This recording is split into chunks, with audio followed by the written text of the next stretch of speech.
Hi, good afternoon, everybody. This is Rob Ellis, the author of the Soccer Coaches Toolkit. I'd just like to talk today about one of the activities from the receiving section of the book. So we're talking about pages 182 and 183. As you can see there, it's from the receiving section. Now, the activity is activity number 64.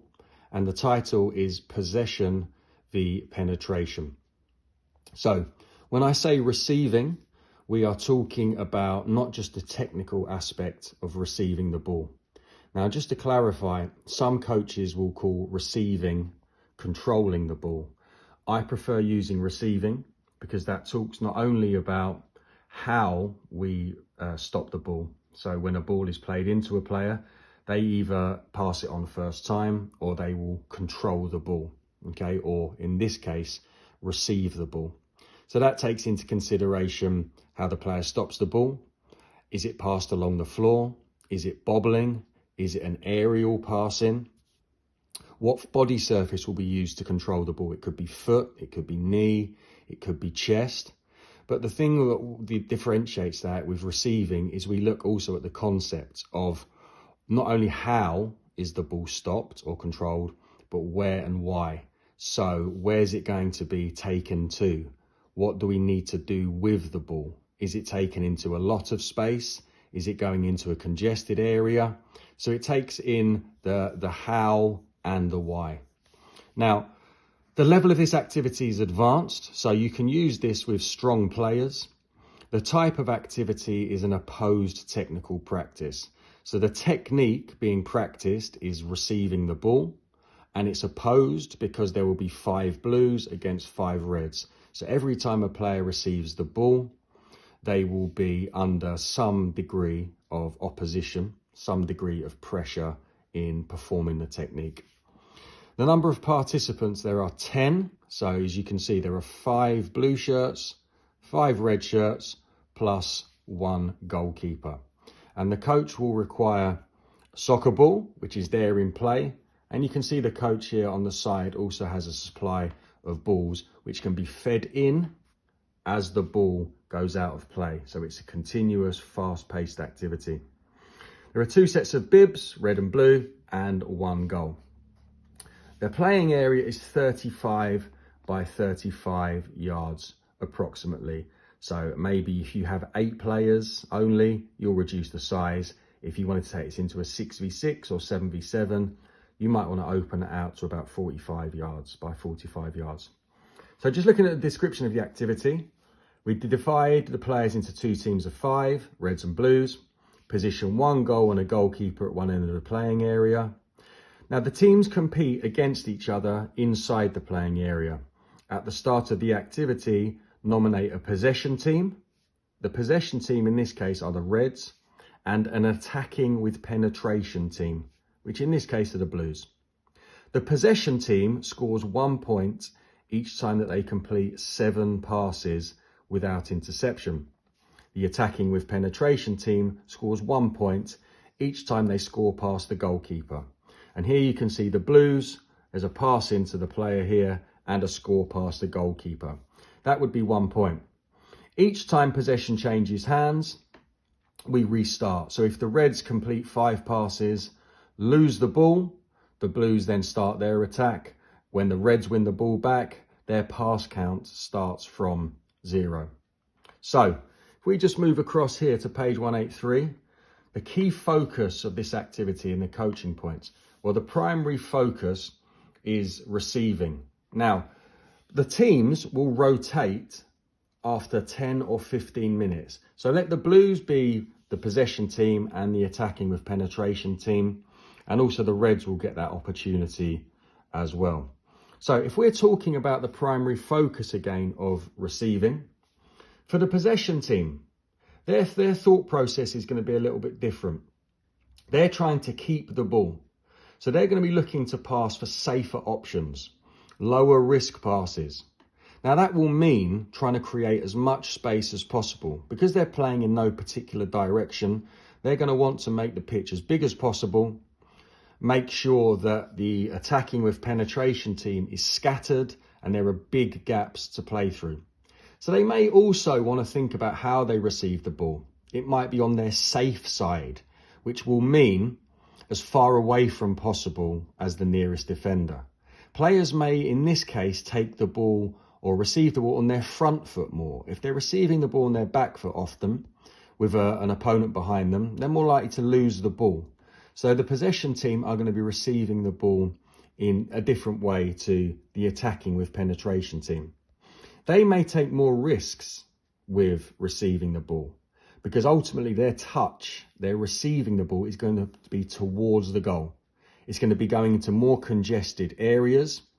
The quality of the touch may need to actually be higher, quicker, and a little bit slicker as they are going to be under more pressure in central areas.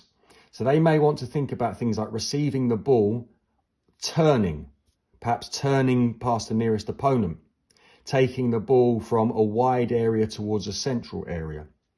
Then if we're looking at the movement, which is the secondary focus. Now, the possession team are going to want to make the pitch, the playing area, as big as possible because they're not attacking any goal. This will create possibilities for longer passes. So if the red team are scattering all over the pitch, the blue opponents will also scatter. There's going to be more gaps. There's going to be perhaps diagonal passes going on, perhaps 20 to 25 yard passes. Whereas the attacking with penetration team, their movement might be slightly more congested towards the goal. There might be 2 and 3 player combinations. There may be movement that will create the possibility for 1 and 2 touch play. Because the fewer touches, obviously that will mean the opponent team, the possession team, their defending position is out of balance. The longer it takes the attacking with penetration team to penetrate, the opponents are going to be balanced. So we need to try and look at here movement such as 1-2s, third man runs, into-out movements that are going to be fast and allow for 1 and 2 touch play. And finally, if we're looking at the decision making, well, both teams will swap roles. So they will both have the opportunity to be the possession team and the attacking with penetration team.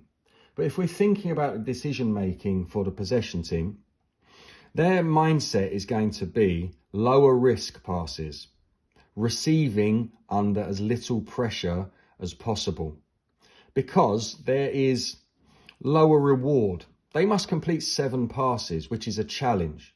So 1 pass successfully doesn't have a huge reward. There must be 7 passes for a goal.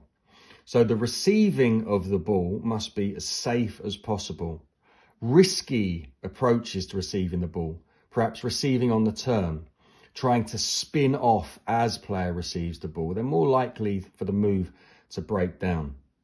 The penetration team are going to be looking at receiving the ball forwards towards the goal.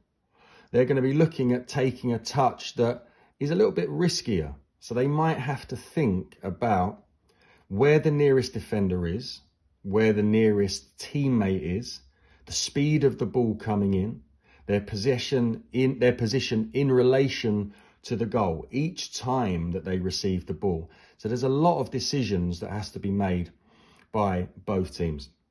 Now, I really like this activity because it allows the coach to focus on receiving, but also touch upon the 5 key attacking principles of play, which are movement, dispersal, support, creativity, and penetration. Now, penetration is the last one because that ultimately means breaking through lines and scoring goals. Movement, well, movement is a continuous and constant theme in football. Players are always moving. The picture never stays the same. And in this activity, all players are going to be moving a lot. They're going to be moving fast. They're going to be moving regularly because there aren't a great deal of players out there. So every player plays a key role in each attack. Dispersal is about making the pitch as big as possible. Obviously, the more space a player has to receive the ball, the more successful they're going to be because they're under less pressure. So if players and teammates can make the pitch as big as possible, they create bigger gaps. The bigger gaps there are, the easier it is to take the ball when they receive it into these gaps. It increases the likelihood of successful receiving the ball. Support. Now, support is vital for the possession team and the attacking with penetration team, because support, again, is a constant theme. Every time a player receives the ball, unless they're going to try and take on 4 or 5 players every time they receive the ball, they're going to need options immediately to offload the ball to. So no one rests in this activity. The player with the ball is in action.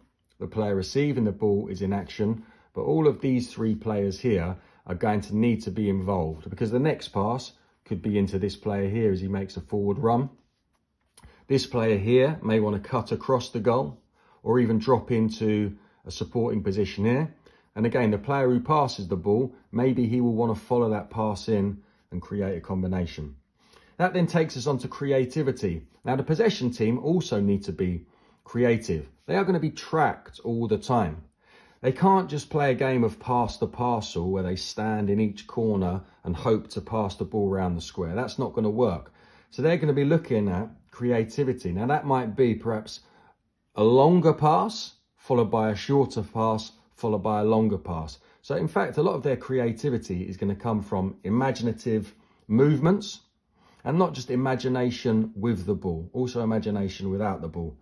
The creativity for the attacking with penetration team is going to be things like when they receive the ball, perhaps they can do it with an element of surprise. Maybe it will be a fake before they receive the ball, a fake to take it on one foot and actually taking it on the other foot. They might fake to take it with the inside of their foot, but actually take it with the outside of the foot. Okay, so that's the creativity element. Now, the penetration, again, the most important attacking principle, that is about putting the ball in the back of the net. The team in possession, or the possession team rather, they also have to penetrate. They're not trying to penetrate the goal, they're trying to penetrate the gaps between the opponents. So they are always looking for ways to penetrate to keep possession, whereas the attacking with penetration team are obviously going to be more focused on the central area. The goal is never going to move, so wherever they may be in possession, ultimately they're going to penetrate this central area. Okay. Now, if we look finally at the progressions and the adaptations for this activity, the coach can increase or decrease the number of passes required to score a goal. That's for the possession team, so that the level of challenge is equal to that of scoring a goal. So, for example, if you're playing with beginner players, they might find it hard to complete 7 passes. They might find it hard to complete 4 passes. If they're playing against a team who are scoring a lot of goals, you're going to have to bring that down to make sure that there is some kind of equality in the difficulty of the activity. For the attacking with penetration team, you can also make it harder or more difficult. If they're scoring too many goals, if it's too easy, then maybe say the finish has to be first time. Maybe it has to be a volley or a half volley. And also for the possession team, you can condition what they must do in their possession sequence. They might have to do 3 lofted passes, 3 passes with the outside of the foot, and 1 pass over 20 yards in distance. This will really put pressure on different types of receiving. If it's a lofted pass, the receiving may well be on the chest or on the thigh. If it's passed with the outside of the foot, there may be curl, there may be bounce on the ball. And if it's over 20 yards, there's likely to be quite a lot of pace on the ball as well. So that's really challenging the player receiving the ball. Okay, so finally, what I really like about this activity is you can always focus on the player on the ball, the player receiving the ball, the players off the ball. So this player's involved, this player's involved, but these players are also always involved. If one of these players is out the game or 2 of these players are being lazy, it's really going to cause these 3 people problems, because then it will be a 5 against 3. So everyone is involved all the time. And that goes back to our key coaching points. Even the players off the ball are going to need to be aware of how is this player going to receive the ball. If they're going to receive it back they may need to drop off. If he's going to receive it wide, they may need to slide across. They need to think about also their movement in relation to how this player receives the ball. If he's taking it towards the goal, then naturally enough, the supporting players are going to want to move up. If this player is under real pressure, they may want to try and get a little bit closer, perhaps for him to bounce the balls off. And they're also going to have to be careful with their decision making as well, about retaining some kind of balance. Even if this player is through on goal, it doesn't necessarily mean all 5 players flood towards the goal, because if they do, the opponent team are all going to converge, and this space here that's been created is going to be closed off by these 2 players very quickly. Okay, so I hope you enjoyed my description of activity 64, possession v penetration. This is just one example from the 252 activities in my book, Rob Ellis, The Soccer Coach's Toolkit.